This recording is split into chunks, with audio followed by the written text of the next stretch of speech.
Hey guys, how's it going? Welcome to the video. This is a NPC mechanics video, and I'm going to cover a lot of things that I think are important to know when you want to get into PVM, or even just general game mechanics that I think are interesting. I had a tough time making this video just because there's so much information, so I don't really have any title slides or there's no real order to this video. It's just how I felt like putting it out. So I hope you guys can enjoy. I feel like there are two types of people who will watch this video: people who are already familiar with a lot of these mechanics, and people who are completely new to it, and it will open up their eyes to a whole new world of content. NPCs and other world elements are positioned on the southwest tile. This is applicable for NPCs that are bigger than a 1x1, so 2x2, 3x3, etc. This means that they use their southwest tile when interacting with players or other entities. This is useful for safe spotting and interaction with other objects and much more. I'll make reference to this in the video, so you better understand that NPCs are weighted by their southwest tile. In this clip, taken from XZACT Twitch channel, the Nibblers are interacting with the southwest tile of the pillar, which is a 3x3 entity. The only major that will be affected by the pillar falling is the major that has a southwest tile touching the pillar. When NPCs are aggroed towards you, they prioritize a diagonal path before prioritizing the straight line. In this example, the player takes a straight line before taking a diagonal path. This is covered in the Pathing Mechanics guide. Because NPCs take a diagonal path first, it makes it easy to safe spot them behind obstacles. We're going to talk about two different kinds of obstacles. Obstacles you can hit through, like benches and rocks, and obstacles you cannot hit through, and that will path your character out of place, like a tree or a wall. Let's talk about corner safe spotting. If you are to the north or south of an obstacle, and the NPC is to the east or west of the obstacle, then they can get stuck on the corner, and you can hit them with magic, range, or even a halberd.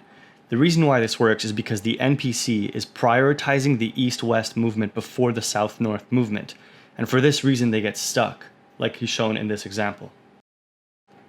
Another great use of this technique is to prevent taking too much damage from minions, Jad healers, etc. So what you want to do is take only damage from one of these little guys instead of all two or three of them. So what you want to do is not move east and west. You want to move north or south. By doing this, you can corner trap the NPCs. So if I move north or south, watch what happens. I'm only being hit now by one minion. So how does this work in intense situations? Just run north or south 2 tiles, whatever is convenient, and you will instantly corner trap the NPCs. In this example, we have a corner trap set up with the 2x2 NPC. Walking away from the corner trap in this direction allows the NPC to move out of the corner trap, however, he's still stuck because the other part of his body is trapped by the tree. This is because his southwest tile is tracking my character. The reason why he's stuck again is because the southwest tile is tracking my character, and then the other part of his body is stuck behind the tree. This only works in certain directions depending on where you're standing with respect to the obstacle. And with obstacles you can hit through, like this vent over here, you can safe spot NPCs and hit them from the safe spot. However, you couldn't do this if it was a tree. You would get dragged out. Projectile NPCs work a little differently because they won't get dragged the way meleeers do. So, for example, this marked tile is the corner safe spot. I may move out at any given time to use a Halley or use Mage to attack the NPC, and then I may choose to go back into the safe spot. However, if I move outside in the direction shown here, the projectile NPC gets dragged out of the safe spot. Melee flinching from a safe spot is a viable method to take no damage. However, it is very slow because you have to wait for the NPC's HP bar to disappear before attacking him again. This takes exactly 10 game ticks. So you have to wait 10 game ticks in between each hit. You have a window of 2 ticks to land your hit and go back into the safe spot, because on the 3rd tick, the NPC will land a hit on you. This method is very good for killing quest bosses when you're low level, and note that you cannot do this with a projectile, you have to use melee. Line of sight. Different weapons have different distances to which they can reach enemies. For example, here I'm getting dragged because the Nibblers are too far away and my Barrage wouldn't reach it. Now if you're out of range because of an obstacle that's in the way, you will get dragged into the NPC by the path of least resistance that your character would take if it wanted to hit with melee. That's why when I hit this Skeletal Mystic, my character gets dragged this way, because this is what my character would do if it wanted to hit with melee. It doesn't move to the right because that's blocked by the rocks, and it wouldn't make sense for my character to go that direction. even if that would be the intuitive decision to make. Your line of sight is calculated with respect to the closest tile located on the NPC you're targeting to your player. So in this case, it would be the very corner of XZACT. I want to touch that corner. So from tiles 6, 7, and 8, you can't actually see that corner because of these two sets of rocks next to XZACT, essentially acting like an obstacle. So your character slides until you can see that tile. So now we're going to talk about sliding and getting dragged in because of your weapon range. So I'm using darts, which can attack from 3 tiles away. If I take one step back and I attack the NPC, I will attack instantly, my character will get dragged. If I go 2 tiles away and I attack the NPC, I get dragged first and then I attack 1 tick after I start getting dragged. With run activated, if you are 1 tile or 2 tiles behind the maximum distance, you attack instantly. However, if you are 1 tile behind, you get dragged 1 tile in front. If you're 3 tiles away, you get dragged 1 tile in front and you also don't attack instantly. Certain NPCs scan before they attack. They do this because they can either use melee or projectiles, whether you're in melee distance or not, that's what they're looking for. So by stepping away right before they attack, they will scan and I won't be in melee distance. So over here, I'm just trying to show that the NPC in question and most NPCs don't attack when you are under them. However, they will come out and find you eventually and use melee, or they can use a projectile, if that's how they're coded. If you want to be under the NPC and you don't want to get meleeed while you're stepping out, you need to run out, so you skip over the melee distance tile. Certain NPCs that use projectiles and use melee can still attack you if you're under them with projectiles. In fact, running under Verzik is a very viable way of avoiding melee attacks.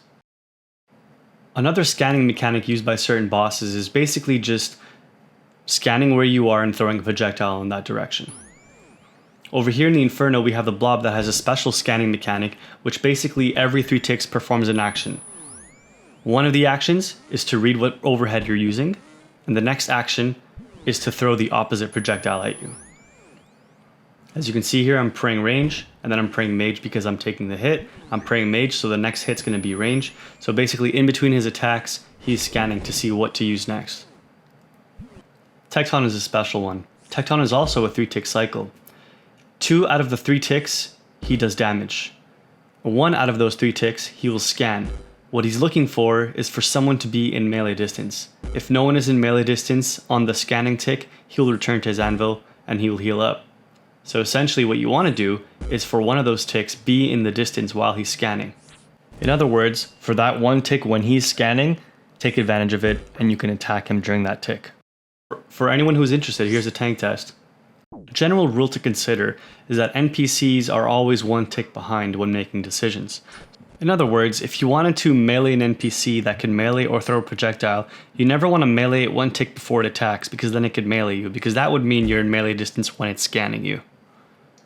Now, skeletal mystics are really complicated and they're coded in a funny way that takes a lot to really understand how they work. Assume a skeletal mystic attacks you. It has a 4-tick attack cycle. When the cooldown is over, it does something. It checks to see if you're in melee range. If not, it continues on its 4-tick cycle of throwing magic attacks. However, if you are in melee range, it now has a chance to go into this melee mode and come towards you to find you with melee. However, if you 1-tick prayer flick between melee and mage, then you can also confuse it and have it delay its attacks, but when it chooses to attack, it'll always be attacking you on your prayer. If you run far enough from the NPCs you're attacking that are aggroed on you, or if you change floors, you can easily lose aggro. Just like that. Very useful for superiors when you're fighting neckreals. Certain NPCs have very long death animations. However, most NPCs, when they hit 0 HP, they die in the following tick. The following tick where they die is when you get the Slayer XP drop, etc. Most NPCs drop the loot 3 ticks after they reach 0 HP. Because most NPCs actually die 1 tick after they reach 0 HP, this gives you the time to swap in your bracelets if you want to take advantage of the bracelets for Slayer. Being far away from the NPC when you're killing it is an advantage for when you want to throw an extra projectile at it. This is good for using Blood Barrage and Blood Blitz. While in motion, if the NPC is killed, there is a little delay before they actually die. This is important for speedruns. Barraging, chinning, and even using burst target up to 9 NPCs within a 3x3 square. The square is centered around the southwest tile of your target. As you can see here, if Jad is my target, because these healers are around the southwest tile, using Barrage on Jad will enable me to tag the healers. It'll only tag bigger monsters if those monsters have their southwest tile touching the southwest tile of your target. The Scythe attacks up to 3 NPCs that are touching the arc. This arc is a 1x3 arc and it is centered on the southwest tile of the NPC you're mainly hitting. This arc can be horizontal or vertical. You know this by looking at that red swing from the Scythe. Your swing is only going to be vertical when you are directly east or west of the southwest tile of the NPC you're targeting. The following example, I only hit the south Bloodveld when I am exactly to the west side of the southwest tile. I went over projectile mechanics in a different video. I'll just quickly say what I said before. 2 different kinds of projectiles, the regular ones and then more specific ones. Specific ones could be like Verzik's yellow projectile, the big green ball, so does Seg's ball attack. However, I just like to mention for regular projectiles, the farther you are, the more time you have to tick eat, shown in this table over here. You can pause and take a look at it. And for the more complicated projectiles like Verzik's yellow attack, electricity attack, these projectiles require to be tick eaten the moment they hit you, so you click on the food 1 tick before the projectile lands on you. Over here I'm showing that you can't tick eat Zulrah, and I'm ending up with less HP than a manta ray heals, but you can still eat the manta ray and damage is applied after. When an NPC is stuck behind an NPC or another player, what you can do is walk on that tile that is the block tile, and then that NPC will stack up under. So if you continuously walk back and forth, what you can achieve is stacking all of these NPCs, which is a very known technique to stack NPCs in Slayer tasks, for example. Over here, I set up a dancing pattern in order to cover as many tiles as I can in front of the player. I've marked these tiles over here. So myself and my alt are covering all of these tiles by doing this dance trick. What this does is it easily stacks all of these NPCs. Let's say you're barraging or chinning a pile that has more than 9 NPCs in it. How does the game choose which NPCs will get damaged first? So I tweeted Modash, and conclusion is a temporary list is created for all the NPCs in the 3x3 area. A temporary ID is given for all these NPCs, and we're thinking that the lowest ID gets targeted first. There are certain NPCs that can melee on their corner tiles. We believe that it's standard for all the NPCs that can melee as well as throw projectile attacks. If you're standing on the corner and they don't move, that means they can still melee you from that corner. Here's an example of Sodasek meleeing on the corner. We also saw the Ranger in Fight Caves and Verzik. Some melee NPCs don't know what to do with their life, so they kind of just run around. When someone stops attacking an NPC, it takes 8 ticks for you to be able to attack that NPC after they attack it. And afterwards, you need to wait 12 ticks until that NPC turns its aggro towards you. Keep in mind that another NPC may be able to attack you in that time. When you splash, you attract the NPC towards you immediately. When you don't splash, the projectile has to land before the NPC comes towards you. When being under an NPC and the NPC wants to find you, it seems to choose a random path in order to find you. It also seems to recalculate every single game tick a new path to find you. If you are under an NPC and you want to come out and attack it, you will take the path of least resistance to get there. If there are 2 different paths to take, kind of like a tiebreaker, then your NPC will choose from the pathfinding mechanics priority of direction, which means it will prioritize moving west and east before south and north. Aggressive monsters that are within a certain area will lose aggro after 10 minutes. So I've been AFK in combat for 10 minutes here. RuneLite has a plugin for this called NPC Aggression Timer. As you can see, this borderline over here shows that if I step out of it and I go back in, I can now reset aggro. This is very useful for training, especially in areas like sand crabs and other areas where you train with low combat level AFK. NPCs have a certain aggro range. This is a range in which they will aggro you. So this is centered around their southwest tile. These tiles highlighted represent the southwest tiles of the NPC. For this example, they will aggro you 2 tiles away from them. So as I walk in the 2 tile distance of that southwest tile, he'll turn around and hit me. NPCs certainly do have aggression zones where they can initiate their aggression. So this area is definitely smaller than their attacking range. I've marked 2 squares over here. The first one over here next to this troll marks when he will aggro me, and then the far one marks where he will lose me. NPCs tend to have a maximum range in which they can attack players. These marked tiles show the maximum range that the guard can travel in to attack me.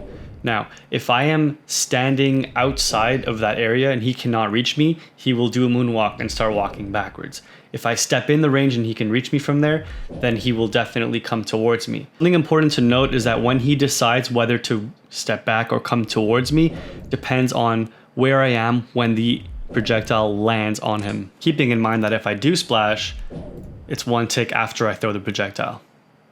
In the Inferno, when the set NPCs are looking and aggroed to the shield, when you tag them, depending on exactly when you tag them with respect to their own 4-tick cycle, you could possibly offset their 4-tick cycle, causing it to be 1 tick later. So you just want to be mindful of this. In this example, I tag the major and my projectile hits the major right before it wants to attack, so there's a delay tick that occurs. In this example, the projectile coming out of my blowpipe hit the ranger right after he threw his attack, so essentially this doesn't cause him to offset his original 4-tick cycle from when he spawned. So that's pretty much it. Before I end the video, I just want to give a huge shout out to everyone who helped me make this video. First, I want to thank XZACT for letting me use his footage. He also makes amazing, well put together guides, and he streams some amazing content, along with Puggin, who's always inspired me with his stream content, doing some TOB. So I've learned a lot from watching Puggin, as well as Latius. I'll leave his Twitch in the description as well. Latius has always been open to answer my questions, and I really, really appreciate it because he's helped me a ton. Big shout out to XBay, talent engine really, and always open to brainstorm different mechanics with me. So much appreciated. And this method that you're looking at was kind of designed by the man himself, Super Kitty, and I also appreciate the fact that he was able to help me out firsthand with different questions I had regarding different mechanics and raids. So that was really, really awesome.